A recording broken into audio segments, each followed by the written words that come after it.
өздөрүнүн алсыздыгын кайсы бир деңгээлде башка жака жүктөп койгонго аябай маш болуп калды бул бийлик.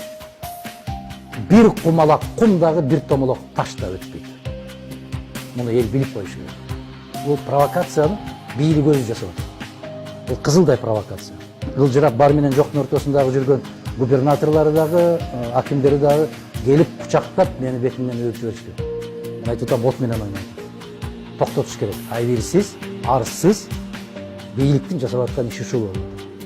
Булар ойлоп атат, тарыхты ушундай кылып бурмалап койсок болот деп. Бурмалай албайт.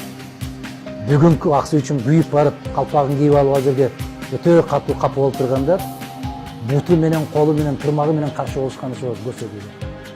Жараткан ушунчалык шеберзат чөгөлөтүп коет. Тарыхтын алдында көбүн чөгөлөтөт. Чындыктын алдында дагы көбүн чөгөлөйт. Кудай буйруса бул күндөрдү көрөбүз. Мынчалык арам, мынчалык элдин көзүн боёгон, мынчалык адилетсиз, коркок бийликтин кетишин талап кыла турган маселени күн тартибине коебуз.